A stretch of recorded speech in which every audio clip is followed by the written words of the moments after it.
Alright guys, it's Frank again with a VVI for you on a user-created custom map called Corrupted Temple, built by Rikkmaery. Over here in the red Infernal, we've got Kryptron. Dun. Sorry. S-tier production quality, I know. And as the blue Infernal is Matt. I don't believe this is... Oh, he's going for the expand first, which is nice. So, you guys may have seen me cast this map before, but I'll point it out again. This is one of the few maps that incorporates both Stormgates as well as camps. Now, these camps aren't the same camps. These aren't, you know, the camps that your mom made. Like this one, for example, is a fire giant camp. That means we're gonna have Smudge acting as a siege unit, I guess. In the same way that the V5 rocket launcher was uncontrollable and it just kind of A-moved at your opponent's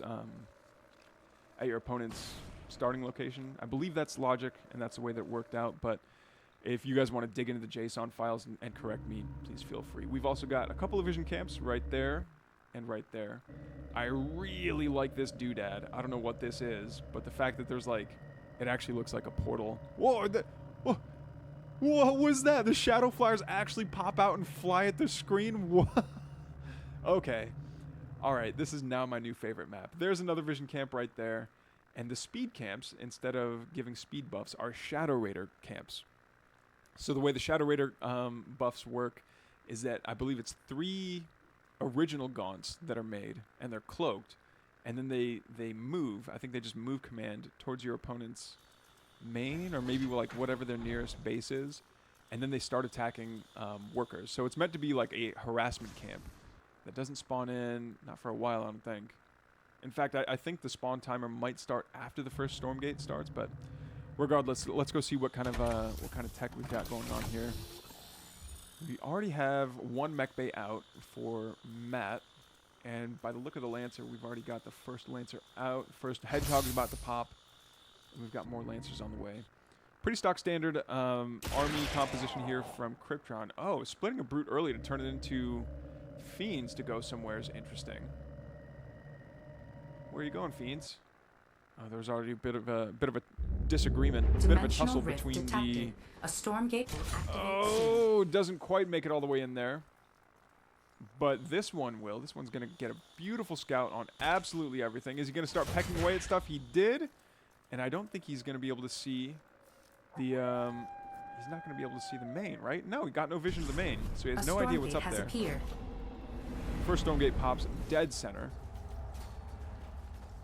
And it looks like it's going to be a single Brute and 4 Gaunts versus 4 Lancers and a Hedgehog. Yeah, Kryptron, you do not win that fight. You don't win that tug of war. Although, you know, 2 Gaunts facing off against a single Hedgehog, I think, might have some merit.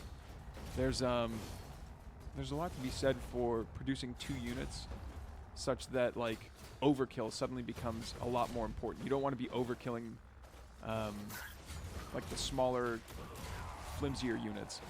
But alright, so it's a bunch of Lancers versus a lot of units with light armor. I think that, yeah, Kryptron has to kite, or, yeah, he's waiting for a Brute to show up. There we go. Keep the curse going. No, so many of those Gaunts aren't fighting. No!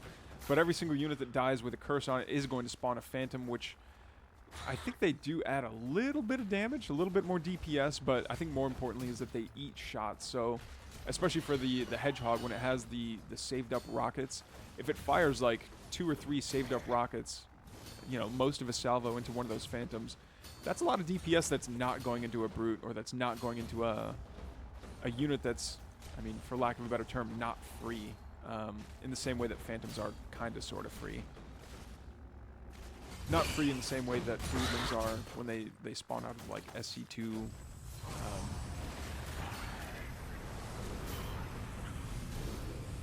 Broodlords. Oh, the Creeping Horror shows up. The Creeping Horror is pretty interesting in that its active ability speeds it up, and its primary attack will slow down. There we go. It's called Curse. Oh, well, it curses the opponent, and... I don't know if oh, there we go.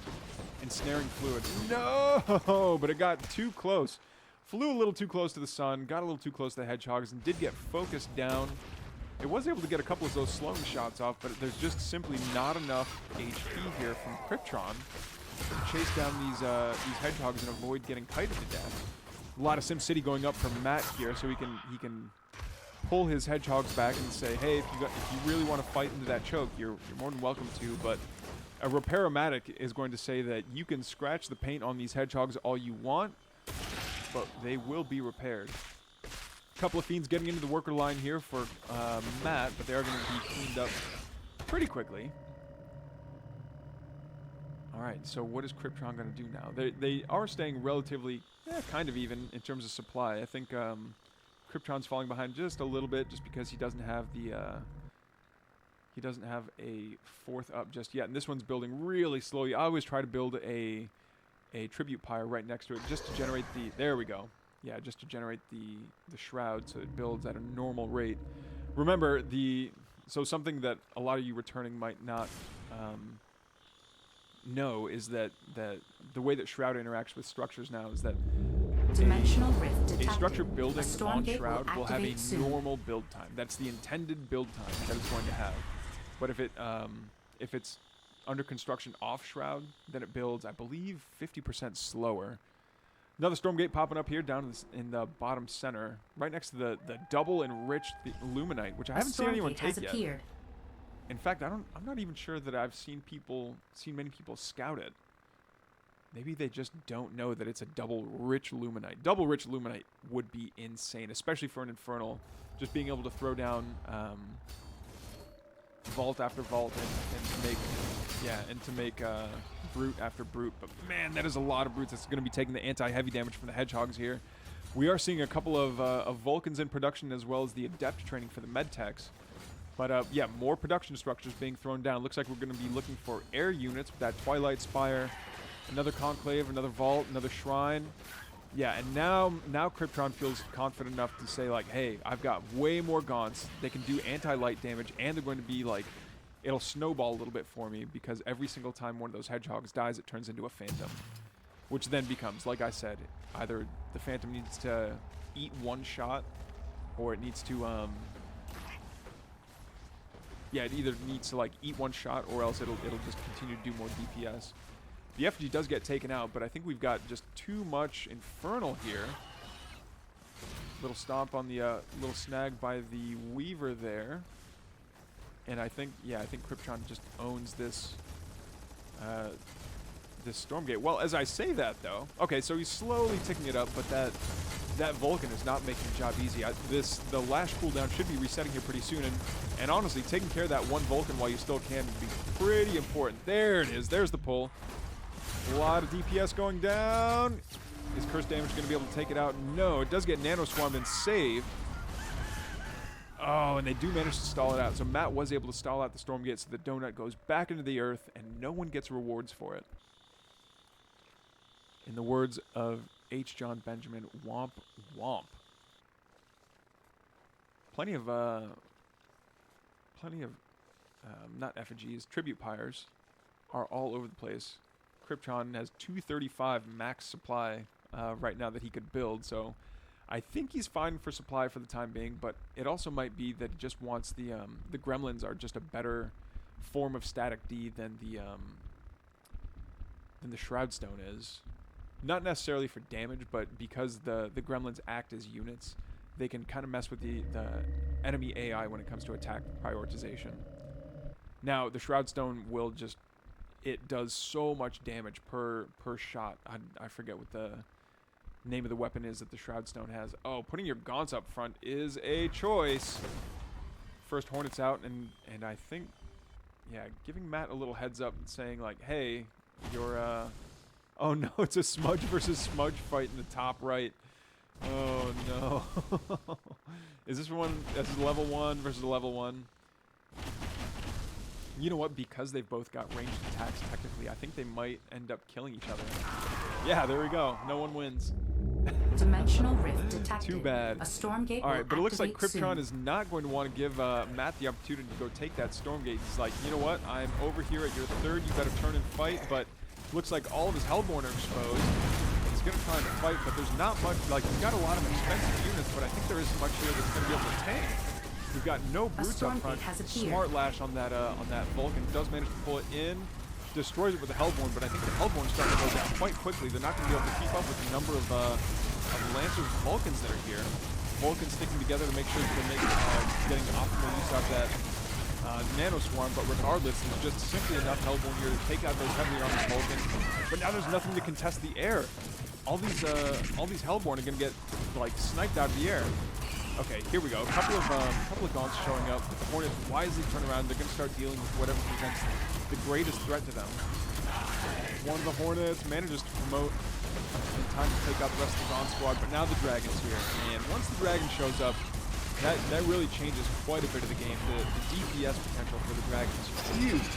Now the HP, the Dragon HP did get a huge nerf here, but we are seeing a lot of people use the Stormgate rewards to make the Dragons really like a stalemate breaker. Like you either end up with 3 Dragons or you end up with a double Avatar Dragon and then it has 2100 health.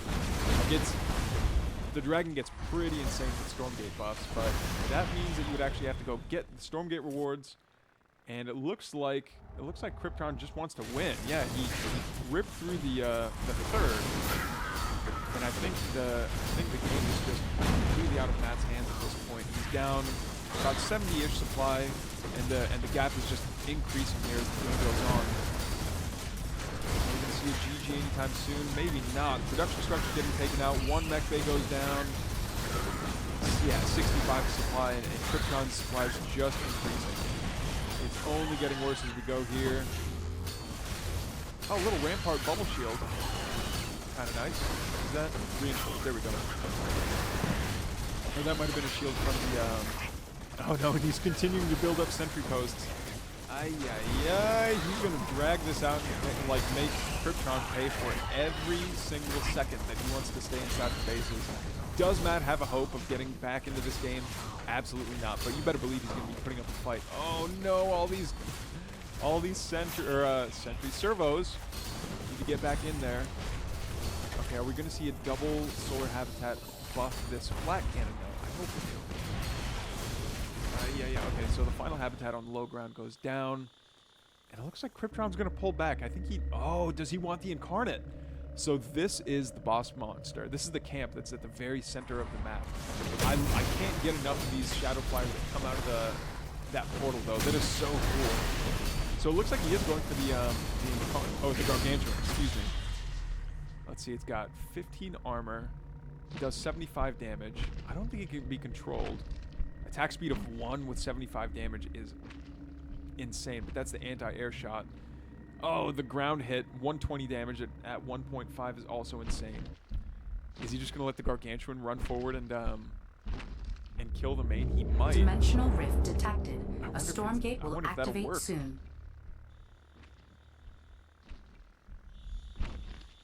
I love the fire runes, or I don't know what you call it, the tattoos that are coming out of him. Ooh, lordy. Oh, is that it? We see units stop attacking. I didn't see a GG, but I think both players kind of knew this is the end. But thank you so much, Rikkmaery, for making this map. It's really cool. I think incorporating both Stormgates and camps is really interesting. You've managed to make the camps pretty unique. Like the cloaked gaunts as a thing is cool. The really out of the way and very vulnerable double rich Luminite is really interesting. Even if we haven't seen anyone use it, but yeah, Matt and Krypton, thank you so much for playing. GG's, guys.